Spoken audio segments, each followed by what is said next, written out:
Bueno, ahora vamos a tratar la parte de las otras objeciones.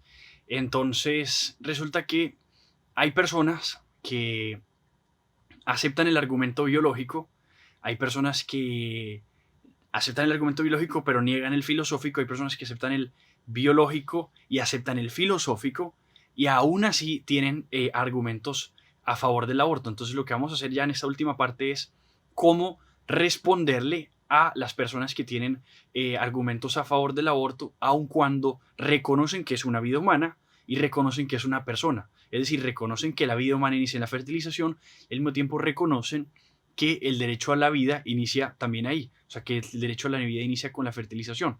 Sin embargo, esas personas justifican el aborto. Uno de los casos más famosos es el que se conoce como el argumento del violinista. Resulta que hay una señora llamada Judith Jarvis Thompson, que esta mujer, en un escrito que hizo, utiliza una analogía. Entonces ella cuenta la historia de esta forma. Dice que, imagínate que a ti te secuestraron, tú quedaste inconsciente, te secuestraron y luego en tu inconsciencia despiertas y cuando despiertas estás en un hospital, en una cama y en tu riñón estás conectado al riñón de otra persona. Y entonces resulta que esa persona es un violinista muy famoso y resulta que él tenía una enfermedad bastante extraña y que tú en tus capacidades eres el único que podía sostener la vida de este señor que estaba con esta enfermedad por 9 meses. Entonces tú estás conectado a esa persona, tienes que quedarte en esta cama por 9 meses conectado a él y de esa manera sostenerlo. Si tú llegases a desconectar tu riñón de la otra persona, pues él muere inmediatamente. Resulta que a ti te secuestraron y te obligaron a esto, te coaccionaron la sociedad amante de los violinistas. Y el problema es, dice ella, que esto ocurre exactamente igual en un embarazo. Esto es lo que sucede en un embarazo en el que tú estás conectado, por así decirlo, a una persona, dice ella, y en ese sentido, además de que estás conectado a esa persona, estás coaccionado para esto, y tienes que aguantarte, por así decirlo, esta persona 9 meses hasta que ya puede vivir por sí misma. Y ella dice, aun cuando de alguna forma ella reconoce que es una vida humana y reconoce que es una persona, tiene derecho a la vida, porque te está colocando el ejemplo de un violinista, un adulto, y está diciendo, es igualito a un adulto violinista que tiene vida, es una vida, tiene derecho a la vida, sí, pero es una vida que está dependiendo de ti. Y ella dice, dado que en la mayoría de los sistemas legales lo que sucede es que no existen leyes de buen samaritano. Las leyes de buen samaritano son estas que si por ejemplo una persona se está ahogando, está asfixiándose o ocurre un accidente o algo y tú pasas al lado de eso y no haces nada, a ti no se te penaliza ni se te inculpa por no ayudar. Y ella dice, en la mayoría de los sistemas legales esto no ocurre, esto no existe. Por tanto, tú no estás obligado a salvarle la vida a una persona, dice ella. Y como no estás obligado a salvarle la vida a la persona, no habría ningún problema si tú te levantas de esa cama y te desconectas de este violinista, aun cuando esa persona muera, porque tú no tienes la obligación de hacerlo. Y ella con esto justifica el aborto diciendo, pues de la misma forma, tú no tienes la obligación de sostener a esa vida humana por 9 meses. Tú podrías perfectamente desentenderte de esta persona, aun cuando esa persona muere. No estás obligada a hacerlo. Ese es el argumento de ella. ¿Cómo se responde a ese argumento? El primer paso es muy sencillo. El primer paso consiste en mostrar que la analogía no aplica. Entonces, ¿por qué no aplica la analogía? Especialmente por tres cosas. Número uno, esta analogía falla en ser igual al embarazo porque la mayoría, por lo menos el 99% de los embarazos no son coaccionados. La mayoría de los embarazos son consecuencia de un acto que es consentido, ¿cierto? Si mucho aplicaría, por lo menos la parte de la coacción, con el caso de una violación. Número dos, el embarazo no es de alguna forma una discapacidad ni una convalecencia. Cuando una persona está embarazada no tiene por qué quedarse en una cama durante los 9 meses. Eso es también mucho menos del 1% de los embarazos. Y lo mismo sucede, y donde especialmente falla la analogía de esta mujer, es utilizando al violinista y comparándolo con el propio hijo. No es lo mismo un desconocido en la calle a quien tú no tienes la obligación de salvarle la vida a tu propio hijo que sea el que esté pasando un riesgo. Si es tu propio hijo, el que, por ejemplo, está en riesgo y va a morir, tú sí tienes una culpa en eso porque es tu propio hijo y tú tienes un deber y una responsabilidad sobre el propio hijo. Las leyes de buen samaritano no son lo mismo que el deber y la responsabilidad que tú tienes sobre un hijo que depende de ti. Dicho esto, ya tú demuestras que aquí hay una falacia, por así decirlo, de falsa analogía. La analogía no aplica, es diferente. No es lo mismo esta analogía que esta mujer presenta que el caso de un embarazo. Pero además de eso, también se podría argumentar que nosotros sí tenemos de alguna forma una responsabilidad con las vidas que son dependientes de nosotros. Eh, una señora muy buena en la apologética pro vida, muy conocida en la defensa de la vida, que dio una conferencia muy famosa en Google, una vez colocó este ejemplo. Ella se llama Stephanie Gray. Ella coloca el ejemplo siguiente. Ella dice, acuérdate, por ejemplo, del caso del buque Costa Concordia, el crucero Costa Concordia. El crucero Costa Concordia fue un crucero que naufragó y su capitán fue el primero en desertar del crucero una vez este crucero naufragó.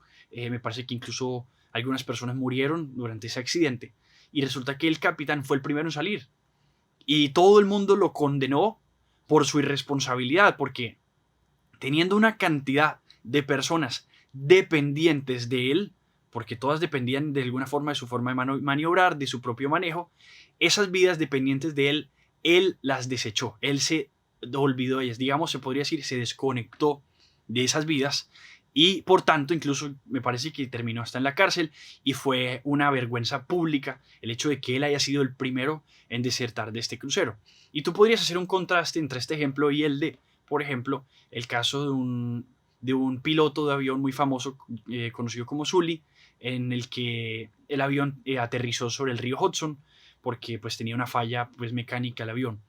En el momento en el que este avión aterriza, este piloto se cerciora de que todos los pasajeros que dependían de él, vidas dependientes de él, pudieran bajar de ese avión antes que él. Él fue el último que bajó de ese avión.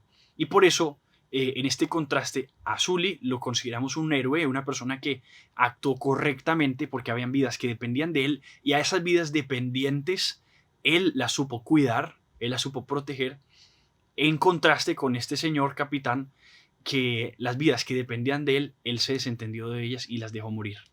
Y no solamente eso, además cuando la señora Judith Thompson, cuando afirma que nosotros no tenemos el deber de salvar, no es lo mismo un deber de salvar una vida que el asesinato deliberado. En el caso del aborto no sucede simplemente un no salvar una vida. No es solamente sacarse un bebé de donde está, dependiendo de la persona. Es propiamente un asesinato deliberado. Cuando un abortista practica un procedimiento del aborto, él sabe que el aborto terminó en el momento en el que ya deja de latir el corazón, en el momento en el que ya sabe que hay una vida que ya no está respirando. Entonces, por esto, la analogía no aplica y de esa forma, además de que no aplica, no es una respuesta válida y nosotros podemos responder entonces con esta, mostrando la falla en la analogía y mostrando la responsabilidad que tenemos frente a las vidas que son dependientes de nosotros. Otra objeción muy común con el tema del aborto, especialmente por la carga sentimental que tiene, que es muy fuerte, es el aborto en caso de violación. Entonces, cuando se utiliza este argumento del aborto en caso de violación, es importantísimo cuando tú recibes este argumento de, es que, ¿qué piensas tú por una persona, por ejemplo, una mujer que fue violada y entonces la vas a obligar a abortar? Cuando te dicen algo así, tú tienes que saber de entrada con qué tipo de persona estás lidiando la que te hace esa pregunta. Se podría decir que existen como dos tipos de personas, la de buena voluntad, la que de alguna forma busca aprender, y la que de pronto es de mala voluntad y lo que busca más es confrontar y atacar. Esto es supremamente importante porque, por ejemplo, puede que exista una persona que te diga, mire, yo creo que la vida humana inicia en la fertilización, yo estoy de acuerdo con que eso es una persona humana y que tiene derecho a la vida, pero a mí me cuesta mucho dar una respuesta, encontrar una respuesta para este caso que psicológicamente, pues evidentemente es muy difícil. Ante esto, es muy distinto este caso a la persona que de pronto es bastante fervientemente pro aborto y lo que hace es que está justificando el aborto en muchas otras, pero utiliza este caso especialmente para colocarte contra la pared. Tú tienes que saber distinguir entre estas dos. Y esto no es tan fácil. Esto es muy delicado. Ahí está la diferencia, por ejemplo, entre un diálogo y un debate. Por lo general, en un debate es muy difícil y no es tan fácil convencer a la persona con la que estás debatiendo, pero digamos que la intención mayor es convencer al público que de pronto te está escuchando. Mientras que en un diálogo que es de persona a persona es mucho más distinto porque la persona de pronto te expresa su opinión muy honesta y muy personal. Tú tienes que saber hacer esta distinción para poder dar una respuesta mejor. A la persona de buena voluntad, que mi recomendación sería de entrada casi siempre mejor asumir que la persona tiene buena voluntad y asumir que la persona en verdad quiere aprender. A esta persona tú tienes que responderle primero reconociendo, y este paso es importantísimo, reconociendo la gravedad y el dolor que en verdad te causa, más que rabia la tristeza que a uno le debe causar el hecho de que una persona sea víctima de una violación. Yo en este caso especialmente recomiendo uno no fingir esto, o sea, especialmente expresar lo que uno verdaderamente siente ante este crimen tan abominable. Y lo primero que uno debe hacer es esa parte, mostrar, porque muchas veces sucede que estas personas que nos llegan con estos argumentos, de alguna forma se les ha hecho creer que el que es pro vida porque no le importan las mujeres. Entonces es muy importante tú ser honesto y mostrar la parte también en la que a ti te importa de igual manera la vida de esta mujer que ha sufrido y que pasa por esto, y tú podrías, por ejemplo, precisamente mostrarle cómo te afecta, cómo te parece cruel, que en el caso de una violación incluso es una situación tremenda en cualquier forma si la mujer llega a quedar embarazada. Hay tres opciones para esa mujer y las tres opciones son muy duras y eso uno tiene que reconocerlo. Está el caso de que tenga el bebé y que ese bebé crezca con él, que evidentemente nadie puede decir que es fácil y uno puede decir ni siquiera que uno entiende esa posición porque verdaderamente es muy difícil. Está la otra opción que es muy heroica de tener el bebé y entregarlo en adopción, y está la otra opción que es verdaderamente traumática, incluso es mucho más traumática en el caso de que se practique el aborto que en el caso que la misma experiencia de haber sido abusada. Entre esas tres, las tres son muy difíciles. Y tú tienes que reconocer eso. Y precisamente por eso, reconocer que quien perpetra un crimen de estos, quien comete un abuso de estos, merece justicia y merece ser condenado precisamente por la gravedad de lo que termina haciendo. Por todo esto que la persona pasa, por eso debería él recibir con mucha fuerza de la ley un castigo. Dicho esto, y habiendo reconocido esta parte, luego tú con la persona muy honestamente le dices, a ver, yo considero que eso, y estoy de acuerdo contigo, que es una experiencia bastante traumática. Yo considero que el hecho de que esta vida humana, por ejemplo, vaya a representar para esa persona el recuerdo de un episodio traumático es doloroso. Pero mi pregunta va a ser la siguiente, y tú le haces esta pregunta a la persona. ¿Cómo debería una sociedad civilizada tratar a seres humanos inocentes que nos recuerdan un evento doloroso? ¿Cómo debería una sociedad civilizada tratar a seres humanos inocentes que nos recuerdan un evento doloroso? Un niño, por ejemplo, que tiene un año y de alguna forma él, sin culpa, inocentemente, nos recuerda un evento doloroso y traumático a algunas personas. ¿Cómo civilizadamente deberíamos tratarlo? ¿Cómo deberíamos responder a su existencia? Y esto de alguna forma está invitando a la persona a el punto más importante. Si se acuerdan, durante este curso dijimos que cuando uno inicia el debate, lo primero que se va a hacer es enmarcarlo, clarificar el debate. Y colocamos el ejemplo de sacar un bebé de un año. Pues de alguna forma aquí lo hacemos. Estamos diciendo cómo debería una sociedad civilizada tratar a un bebé de un año, que de pronto su rostro, su forma de ser, nos recuerda a alguien que de pronto cometió un crimen. Y así, de alguna forma, la misma persona ya va a ser invitada a reconocer que no por esta razón una vida humana se debe acabar. Y por tanto, además, no existe ninguna diferencia entre el bebé de un año y el bebé que está en el vientre de la madre. Esta es la respuesta genérica que uno podría utilizar ante una persona que es de buena voluntad, que se acerca a hacer esta objeción.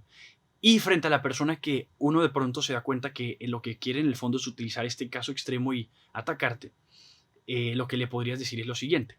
Si llegásemos a estar de acuerdo con el aborto por violación tú y yo, así le vas a responder a la persona que busca confrontarte, si es que estamos de acuerdo en el caso extremo de una mujer que ha sido violada, que queda embarazada, y en ese caso estamos de acuerdo de que en ese caso se permita el aborto, ¿tú te unirías a mí en oponernos a todo el resto de abortos que no han sido, que no han sido causados en una situación de violación?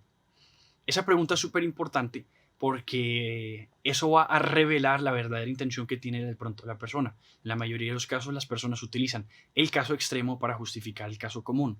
Entonces utilizan un caso extremo que te va a colocar contra la pared para luego tú tener que argumentar desde ahí. Pero luego si te das cuenta que la persona te va a decir, no, yo también estoy de acuerdo con el aborto en esta forma o yo estoy de acuerdo con el aborto en toda circunstancia, entonces tú le vas a pedir respetuosamente, perfecto.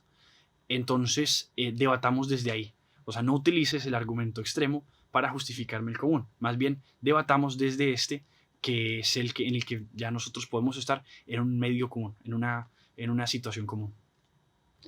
Y luego está también, por ejemplo, el argumento de la autonomía corporal. Entonces, en el caso del argumento de la autonomía corporal, es este muy común que se utiliza, que se conoce como mi cuerpo, mi decisión. Entonces, si una persona dice es que yo tengo mi propio cuerpo y sobre mi cuerpo mando yo, de alguna forma este podría aplicar a no reconocer los primeros argumentos que dijimos, el biológico y el filosófico, pero hay quienes aún reconociendo eso dicen, de todos modos está dentro de mi cuerpo y yo aquí tomo mi decisión. Lo primero que tú vas a hacer cuando respondes a este argumento es manifestar que estás de acuerdo con eso. Es decir, tú estás de acuerdo con la autonomía corporal. Tú le vas a decir, yo sí estoy de acuerdo contigo en que uno puede hacer lo que uno medianamente, es decir, uno puede tener libertad de hacer uso de su cuerpo sin que a uno se lo prohíban. ¿Cierto? Ahora, aquí hay un paréntesis, que eso es importante. En este paréntesis es que uno sí tiene un derecho a mover su cuerpo y a tener autonomía sobre el propio cuerpo, siempre y cuando esa autonomía sobre mi cuerpo no lesione a otra persona. A mí el Estado, por ejemplo, puede decirme lo que yo no puedo hacer con mis brazos. Si yo con mis brazos tengo, por ejemplo, un cuchillo y puedo afectar a una persona, el Estado me va a decir, tú no puedes acabar con la vida de esta persona. De alguna forma ahí me está diciendo, yo no puedo hacer algo con mi propio cuerpo. Entonces incluso la autonomía corporal tiene sus límites, pero de esos límites por lo general son entendidos. Entonces tú puedes estar de acuerdo con que existe una autonomía corporal. Lo que tú vas a hacer es luego, segundo paso, es que le vas a preguntar a la persona si está de acuerdo con algún tipo de restricción al aborto. Entonces esto es supremamente importante, porque tú vas a llevar a que la persona te responda si es que está de acuerdo con el aborto en todas las formas o si es que de pronto te va a decir, mira, no, yo estoy de acuerdo con el aborto hasta el segundo trimestre. Ya luego en el tercer trimestre, porque ya el bebé es viable, entonces en ese caso ya yo no estoy de acuerdo con el aborto. Entonces, ¿tú qué haces? Cuando esa persona te da esa respuesta, tú le vas a decir, pero ¿y si, por ejemplo, en el tercer trimestre la persona quiere hacer con su cuerpo lo que le parezca y quiere hacer uso de su cuerpo y quiere justificar por qué su cuerpo y su decisión practicarse un aborto? Ese bebé en el tercer trimestre todavía está dentro de su cuerpo. Entonces, de alguna forma, tú lo que estás haciendo es llevar su propio argumento, que es extremo, a sus últimas consecuencias. Y eso lo que va a hacer es o que la persona extremadamente diga, pues entonces estoy de acuerdo también con el aborto hasta el final, hasta el último segundo antes del parto, cosa que poco sucede, pero incluso es bueno porque así le permite llevarse a la persona hasta su extremo, lo que ya decía, y eso le va a afectar más en su conciencia, o la persona va a decir, no, definitivamente ese argumento no, entonces no es válido porque ya tú lo vas a llevar al lugar donde a ti te corresponde. Y es que si te dicen, es que en el tercer trimestre ya ahí yo no estoy de acuerdo con eso, pues entonces tú le vas a decir qué diferencia hay entre un bebé del tercer trimestre y uno que está en los primeros 2 trimestres. Pues ninguno, porque y entonces ya utilizas el argumento biológico y el filosófico.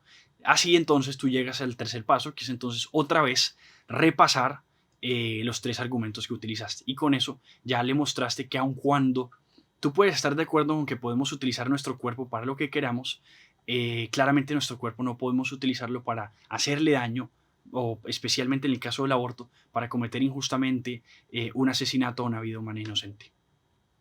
Y luego está el caso de las falacias ad hominem. Yo no recomiendo mucho utilizar la palabra ad hominem y mencionar las falacias por nombre cuando alguien las utiliza, pero sí es importante reconocer cuáles son las falacias para así saber darles respuesta. La falacia ad hominem consiste especialmente en atacar la persona de quien debate y de alguna forma con eso tratar de invalidar sus argumentos.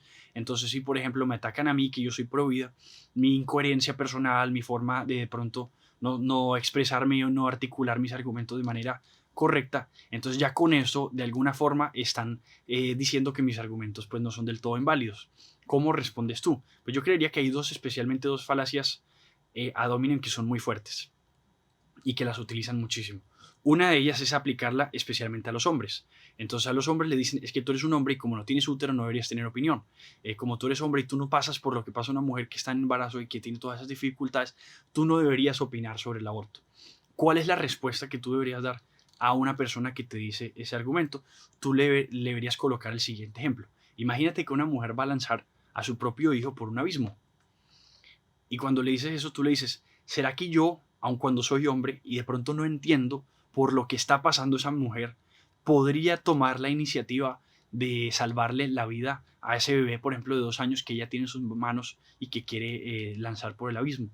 De alguna forma esto va a mostrarle a la persona cómo, aun cuando nosotros no entendamos por lo que están pasando las personas, eso no significa que no podamos tener una opinión en el asesinato deliberado de una persona específica. No importa por lo que una persona, por ejemplo, esté pasando, que hay situaciones verdaderamente difíciles y eso agrava o hace menos grave un acto, pero de todos modos el acto en sí, el objeto del acto en sí, de todos modos es malo, que es el caso de asesinar deliberadamente a una vida humana inocente. Por tanto, como lo que nosotros proponemos es que, lo que nosotros mostramos es que en el aborto hay una vida humana inocente que se está asesinando, nosotros ya con eso estamos llevando la conversación hacia el lugar correcto. Y otra falacia, otro argumento que se utiliza mucho que está en este marco es el de ustedes los pro vida son pro nacimiento, pero luego después de que nacen no les importa.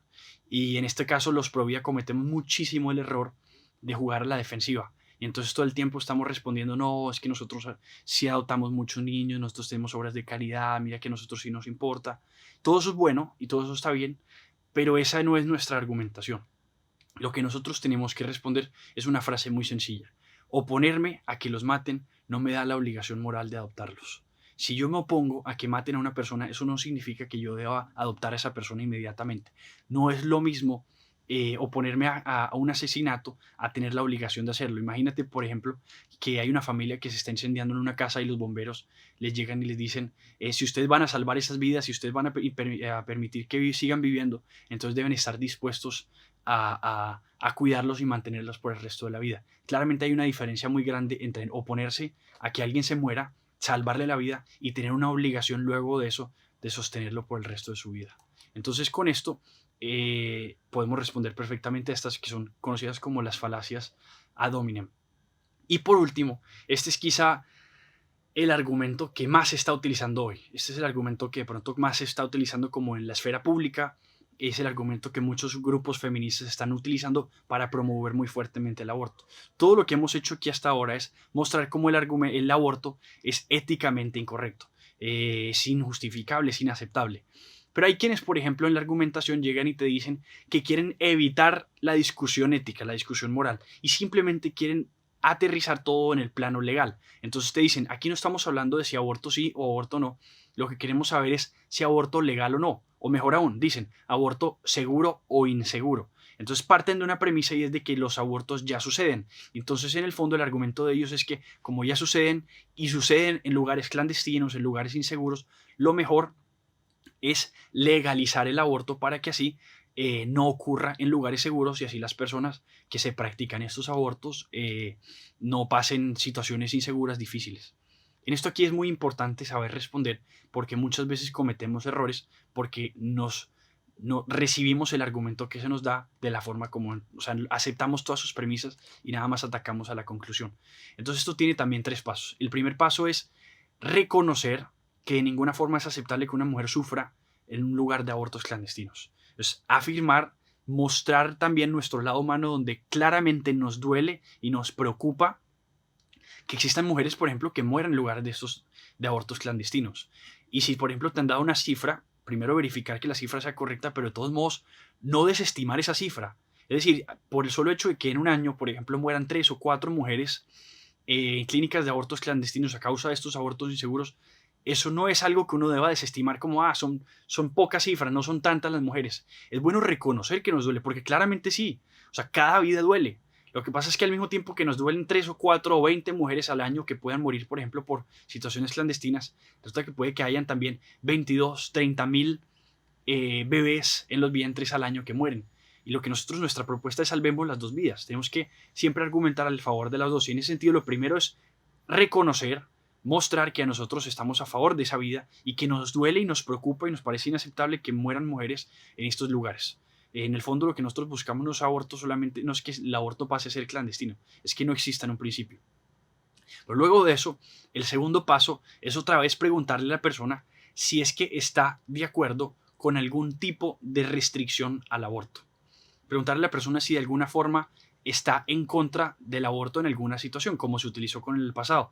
Entonces, puede que la persona, por ejemplo, te llegue a decir, bueno, yo estoy de acuerdo, yo estoy en contra del aborto ya cuando, por ejemplo, es viable, que eso es lo que, por ejemplo, muestra la Corte Suprema de Justicia de los Estados Unidos, que ya en la semana, más o menos para la semana 24, ya es viable, ahí sí es posible prohibirlo. Entonces hay quienes, por ejemplo, promueven que ya en la viabilidad ya se pueda prohibir el aborto. Tú vas a decirle, pues entonces ese argumento no te va a servir para justificar eso, porque entonces imagínate que una mujer está embarazada y está en el tercer trimestre, tiene un bebé ya bastante avanzado y entonces va y se hace ese aborto en un lugar clandestino, en un lugar inseguro. ¿Y tú estarías de acuerdo con que esa mujer fuera a hacerse este aborto en un lugar clandestino donde además corre en riesgo su vida? De alguna forma, si la persona en verdad honestamente está en contra de del aborto en el tercer trimestre, te va a decir, no, pues es que en ese caso no estaría de acuerdo porque es que ahí ya se está matando una vida humana. Y entonces tú ahí la llevaste otra vez al terreno tuyo y es que, pues entonces, ¿qué diferencia hay entre esta vida que está en el tercer trimestre y la vida que ya inicia desde el principio? Porque no hay ninguna diferencia. Y ahí utilizas otra vez tus argumentos biológico-filosóficos. Y el tercer paso, que es muy importante, es mostrarle a la persona cómo y aquí es donde no se debe evadir nunca la discusión ética, la discusión moral. Tú le dices, para mí, a mí me parece, y esto podemos debatirlo, a mí me parece que el aborto es un asesinato, un acto violento, injusto hacia una persona. Y entonces tú le puedes decir a la persona lo siguiente, esto es una pregunta. Le dices, tú podrías pensar en un ejemplo en el que debamos permitir legalmente un acto injusto de violencia para así hacérselo más seguro a la persona que lo perpetró. Lo repito, tú podrías pensar en un ejemplo en el que debamos permitir legalmente, tolerar legalmente un acto de violencia injusta hacia alguien para así hacérselo más seguro a la persona que está haciendo esto. Esto es súper importante porque en el fondo lo que nosotros estamos afirmando es que el aborto es un acto de violencia. Entonces no es una cosa irrelevante la cuestión de que estamos legalizando, estamos dándole carta legal para que se normalice, para que se justifique un acto injusto de violencia hacia un ser humano indefenso.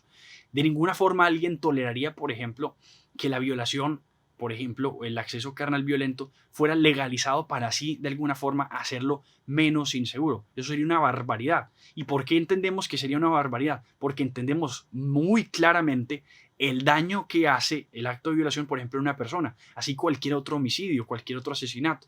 De la misma forma, entendiendo que el aborto es un asesinato, nosotros no podríamos de alguna forma creer que entonces, si así se lo hacemos más seguro para la persona que lo hace, entonces ya lo podemos tolerar, porque de ninguna forma es tolerable un asesinato, un acto de violencia injusto.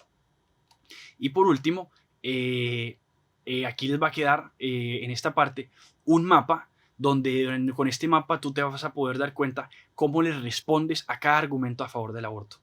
Entonces, repetimos todo lo que hemos hablado en esta parte, en toda esta clase que hemos dado, el curso completo. Tenemos tres partes: argumento biológico, argumento filosófico y la conclusión. Entonces, hay quienes niegan el argumento biológico, hay quienes aceptan el argumento biológico pero niegan el filosófico, y hay quienes aceptan el argumento biológico y el filosófico pero niegan la conclusión. Aún así justifican el aborto, que son estos últimos que acabamos de tratar. Entonces tú con este mapa vas a saber en qué lugar está cada argumento que te están haciendo a ti a favor del aborto y por tanto desde qué argumento, desde qué posición le vas a saber responder. Si está negando el biológico, pues le respondes con toda la evidencia científica del argumento biológico. Si está afirmando que no es persona, le respondes con todo el presupuesto filosófico donde se demuestra que nuestra dignidad es inherente, que todos somos personas. Y si está aceptando esos dos, pero aún así justifica el aborto, pues entonces está utilizando casos como el del violinista, el de la autonomía corporal, el de los abortos clandestinos o una falacia, por ejemplo, hacia la persona ad hominem, y en algunos de estos pues le vas a dar una de estas respuestas que acabamos de repasar. Esto es todo el curso sobre cómo responder a cada argumento a favor del aborto. Esto es Apologética Pro Vida. Muchas gracias.